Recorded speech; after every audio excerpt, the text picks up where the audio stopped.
보신 말씀 로마서 4장 9절에서 17절까지의 말씀을 통해서 율법이 없는 곳이라는 제목으로 주님 주신 은혜를 나누도록 하겠습니다.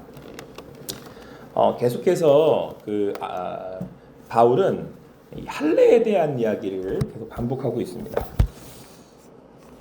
그러니까 할례는 여러분 굉장히 중요하다라는 것을 먼저 이제 알 수가 있죠. 특별히 유대인들은 이 할례에 대해서 굉장히 큰 의미를 부여를 합니다. 의미를 부여를 하는데 이 부분을 어떻게 해석하느냐가 굉장히 이제 중요하다는 것을 바울은 계속해서 강조하고 있는 것이기도 합니다. 그래서 오늘은 이 할례를 받기 전과 받은 후에 대한 이야기를 하면서 이제 무할례시냐, 할례시냐 이제 이런 얘기를 하고 있습니다. 왜 이 얘기를 하느냐? 지금 이 아브라함이 믿음의 조상인데요.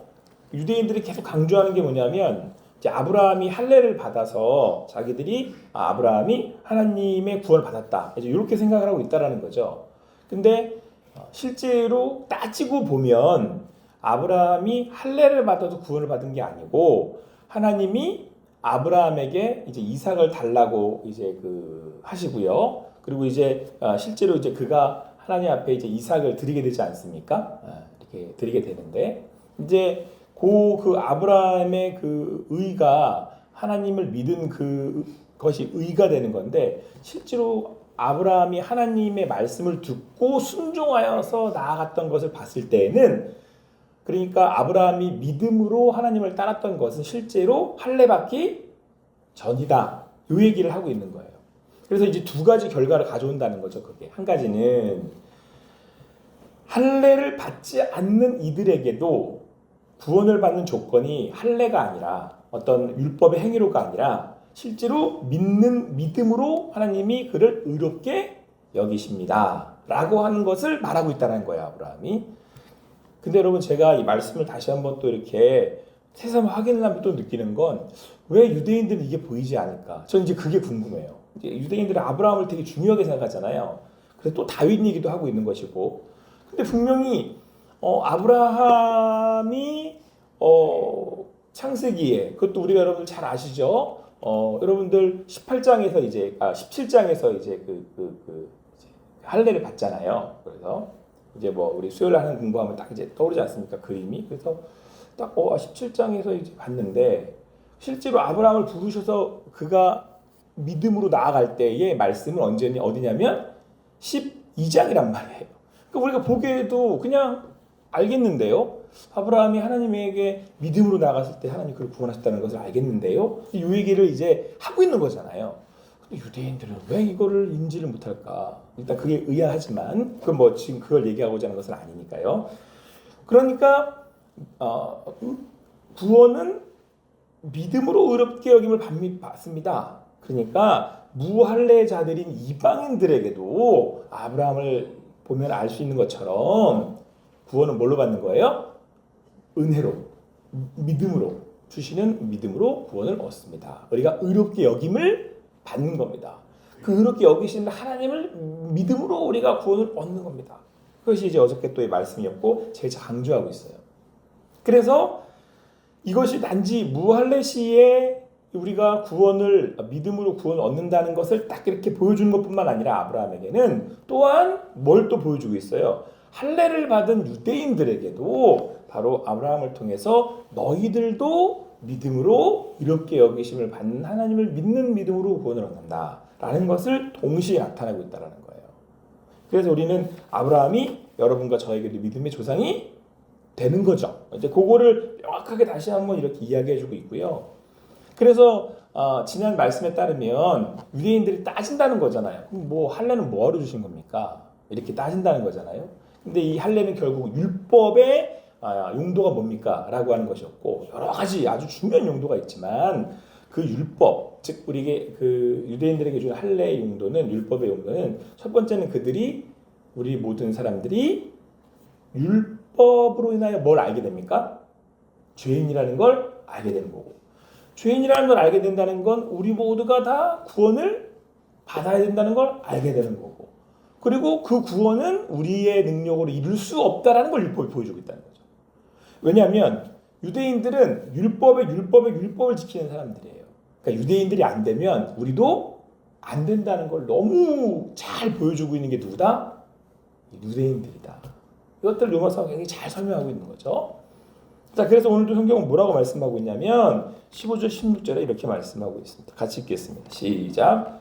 율법은 진노를 이루게 하나니 율법이 없는 곳에는 범법도 없느니라. 16절. 그러므로 상속자가 되는 그것이 은혜에 속하기 위하여 믿음으로 되나니 이는 그 약속을 그 모든 후손에게 굳게 하려 하심이라. 율법에 속한 자에게뿐만 아니라 아브라함의 믿음에 속한 자에게도 그러하니 아브라함은 우리 모든 사람의 조상이라. 할렐루야. 자, 율법은 진노를 이루게 한대요. 그러니까 자, 율법으로 너한테 적용을 할 거야 라고 하나님 율법을 가지고 들어가시면 어느 누구도 율법을 이룰 사람은 없죠. 율법은 하나님의 뭐만 돋구는 거예요? 화만 돋구는 거예요. 진노만. 왜요? 율법을 딱 잣대를 다 대어봤더니 돼요, 안 돼요? 안 되잖아요. 그 율법은 죄인이라는 것만 더 드러난다는 거예요. 아, 유대인들 보라는 거죠.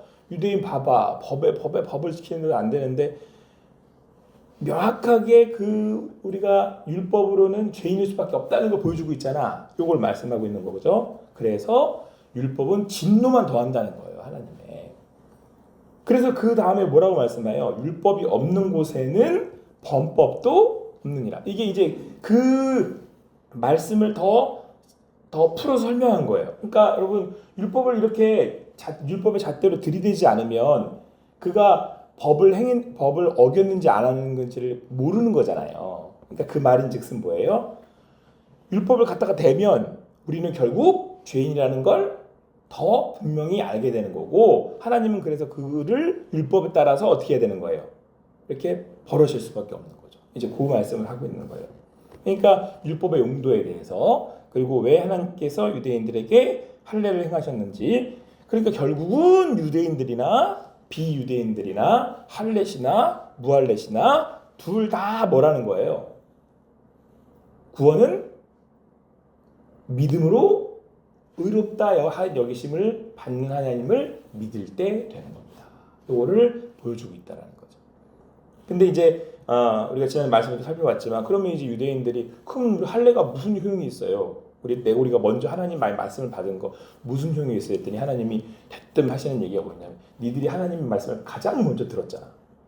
그거는 유대인들이 하나님과 가장 먼저 친숙하고 친밀하게 말씀을 듣게 되었다. 그래서 제가 이제 사무엘에 대한 말씀을 가지고 여러분들에게 먼저 나누었습니다. 그래서 은혜는 뭐 하는 거라고요? 하나님의 말씀을 든든히 은혜다. 내가 주님을 믿을 수 있는 게 은혜다. 이것을 알아야 된다고 말씀 나누었습니다. 자, 그런데 여러분 여기서 더 나아가서 오늘 15절 16절의 이 말씀에는 또 한 가지 의미가 있어요. 자, 여러분 보세요. 여기서는 지금 그러니까 율법은 진노를 이루게 한다는 얘기는 율법의 잣대를 들이대면 우리가 죄인이라는 걸 깨닫게 되니까요. 그래서 우리가 하나님의 진노 아래 놓인다는 그런 말씀인 거잖아요. 그러니까 율법이 없다라는 건 거기에는 법법이 없다라는 건 결국은 결론적으로 아까 말씀드린 것처럼 율법으로 죄를 알게 된다는 의미를 담고 있는 거잖아요. 그죠? 또 한 가지 의미가 있는데 그건 뭐냐면 자, 우리가 그러니까 하나님의 은혜로 하나님을 믿는 믿음으로 의롭게 하시는 하나님을 믿는 것으로 우리가 구원을 얻습니다. 라는 것은 우리가 이제는 율법을 완전히 어떻게 한 거예요? 이루었다라는 뜻도 되죠.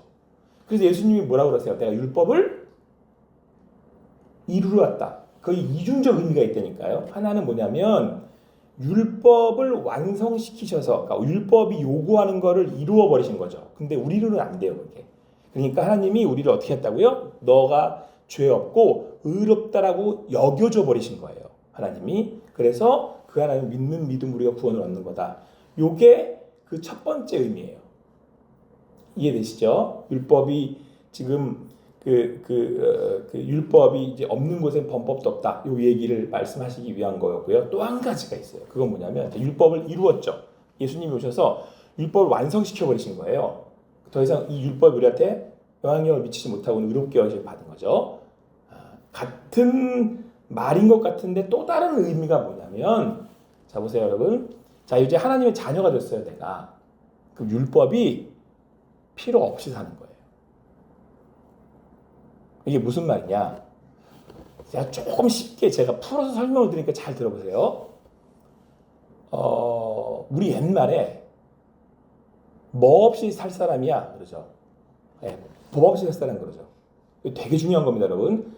법 없이 살 사람이야 라는 얘기를 해요. 법이 있는데 없다라는 얘기가 아니죠. 법이 있는데 그 사람은 법이 없이도 살 사람이라는 얘기예요. 이게 하나님의 자녀가 됐다는 얘기예요. 그게 끄덕하시는 분들은 다 이해하신 거예요. 네? 자, 율법은 더 강해졌어요. 하나님의 율법이 쓰잖아요, 막. 근데 하나님의 자녀가 딱 돼버리면 그 하나님의 자녀가 됐다라는 건 법 없이 하나님의 뭘로 산다는 거예요? 자녀로 살아요. 하나님의 백성으로 살아요. 그러면 그 사람은 법의 접촉을 받지 않을 만큼이나 하나님의 법을 지키며 사는 거죠. 근데 그 지키는 게 너무 자연스러워요. 왜냐? 내가 하나님을 사랑하거든요. 뭐 이렇게 표현하면 좀 어떤지 모르겠습니다만 요 설명이 딱 좋은 것 같아요. 자, 우리 자녀들이 있잖아요, 이렇게. 근데 자녀가 되었다라고 했을 때 물론 우리 아이들이 부모의 말을 잘 듣느냐, 뭐 또 이렇게 얘기하면 또 안 듣는다라고 표현으로도 이야기할 수 있지만 그거 말고요. 자, 자녀들이라고 했었을 때 자녀들은 우리 부모의 말에 순종하잖아요. 근데 그게 자 보세요. 순종한다고 했었을 때 야, 이 법조항을 봐봐. 1조 몇억 명령에 이렇게 돼 있으니까 지켜야 되는 거지. 이렇게 자녀들은 그러지 않아요. 자녀가 말씀에 순종하는 건 부모를 어떻게 하기 때문에 그런 거예요? 사랑하기 때문이죠. 그래서 부모와 자식지간에는 법조항이 없어요. 그러니까 뭐 이거 따박따박 적혀가지고 너 이거 했으니까 나쁜 놈, 이거 했으니까 잘했어. 이렇게 하지 않아요. 사랑하니까 순종하는 거죠. 그래서 믿는 사람들은 어떻게 사는 거라면 이게 딱 맞는 말이에요. 법 없이도 살 사람. 그런데 법은 있어요. 근데 그 법 위에 살아요. 그래서 여러분 이렇게 저는 여러분들에게 말씀드리고 싶어요. 뭐냐면 예수를 믿는 사람들은 이제 자녀가 돼서요. 그러니까 하나님을 기쁘게 하실 마음으로 이렇게 그냥 사는 거죠. 근데 여러분 보세요. 이때 하나님을 기쁘게 하려고 하는 그 마음은 받은 은혜가 너무 큰 줄도 알고요. 그 사랑이 지금 내가 느껴지고 있는 거죠. 그래서 자원해서 다윗이 고백한 것처럼 자원해서 말씀을 지키며 사는 거죠. 이게 복이에요. 이해되셨어요? 이거를 놓치면 안 되는데 이게 가장 큰 복이에요. 하나님과의 관계 안에서 그분을 누리며 사는 거. 할렐루야. 여러분들 이거 다 아셔야 되는데 오늘 아침에 이번 놓치시면 안 되는데 이거 놓치면 기독교인 된 의미가 없어요. 이거 놓치면 의미 없습니다. 다른 건 다 의미 없어요. 이 첫 번째예요. 하나님의 관계를 오롯이 누리며 사는 그들에게는 하나님이 어떻게든 좋아서 하나님 앞에 살려고 하는 그 마음에는 그 예배는 기쁨이 될 수밖에 없죠. 하나님과 사랑하며 사는 거니까. 그래서 계속 신랑 신부란 얘기 하시는 거예요. 오늘도 그 은혜를 누리실 수 있게 되길 바랍니다. 그 사람에게는 읽는 말씀 어떻겠어요? 축제겠어요? 연애 편지겠어요? 오늘 아침에 나와서 주님 앞에 말씀에 서실 때에 이 주님 주신 음성이 하나님이 사랑한다는 음성으로 들으실 수 있게 되길 바랍니다. 자, 그런데 그러다 보면 우리가요 누군가에게는 엄청 고귀한 삶으로 보여요. 법 없이도 살 사람이거든요.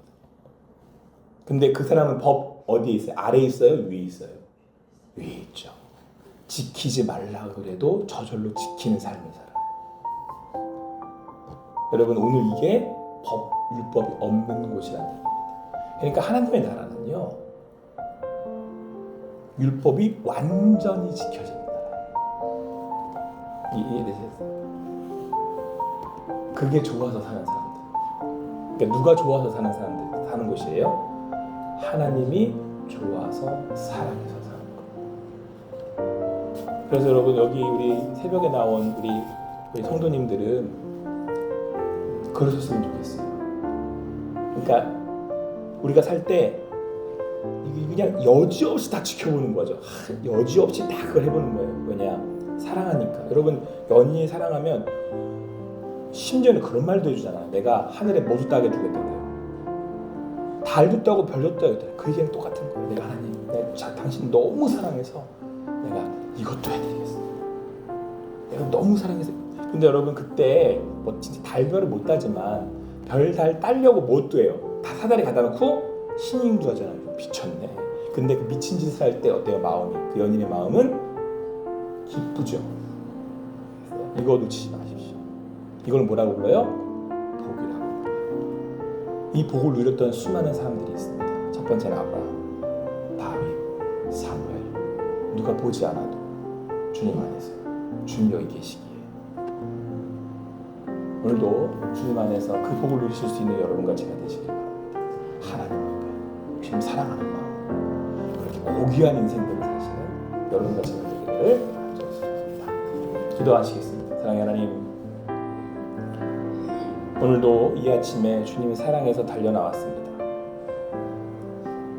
주님 사랑하는 그 마음이 커서 그 은혜에 너무 감격해서 오늘도 사는 우리 귀한 성도님들 한 분 한 분 이 아침에 주시는 그 은혜가 오늘도 너무 커서 주님 주시는 말씀에 오롯이 순종하였더니 누군가는 그렇게 하나님의 말씀을 잘 순종하네요 라고 보여지기도 하고 들려지기도 하는 그런 우리네 인생 되게 하여 주시옵소서.